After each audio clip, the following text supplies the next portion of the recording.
person, I began my career as an actress. Whenever my mother wasn't free to drive me into Manhattan for auditions, I would take the train from suburban New Jersey and meet my father, who would have left his desk at the law office where he worked, and we would meet under the upper platform arrival and departure sign in Penn Station. We would then get on the subway together, and when we surfaced, he would ask me, "Which way is north?" I wasn't very good at finding north in the beginning, but I auditioned a fair amount, and so my dad kept asking me, "Which way is north?" Over time, I got better at finding it. I was struck by that memory yesterday while boarding the plane to come here, not just by how far my life has come since then, but by how meaningful that seemingly small lesson has been. When I was still a child, my father developed my sense of direction, and now, as an adult, I trust my ability to navigate space.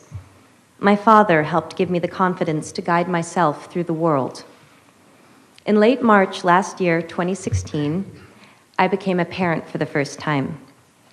I remember the indescribable and, as I understand it, pretty universal experience of holding my week-old son and feeling my priorities change on a cellular level. I remember I experienced a shift in consciousness that gave me the ability to maintain my love of career and also cherish something else, someone else, so much, much more.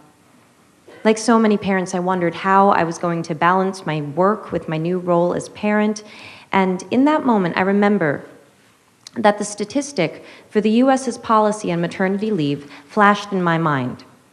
American women are currently entitled to 12 weeks unpaid leave. American men are entitled to nothing. That information landed differently for me when 1 week after my son's birth, I could barely walk.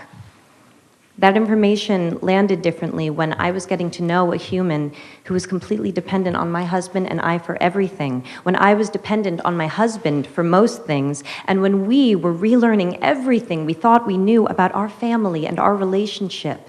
It landed differently.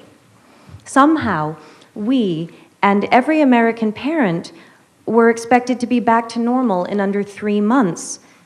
Without income?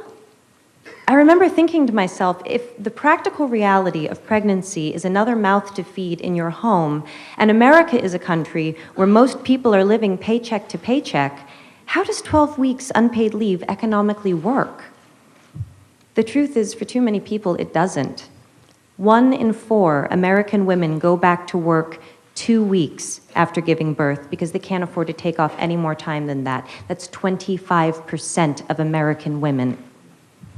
Equally disturbing, women who can afford to take a full 12 weeks often don't, because it'll mean incurring a motherhood penalty, meaning they will be perceived as less dedicated to their job and will be passed over for promotions and other career advancement.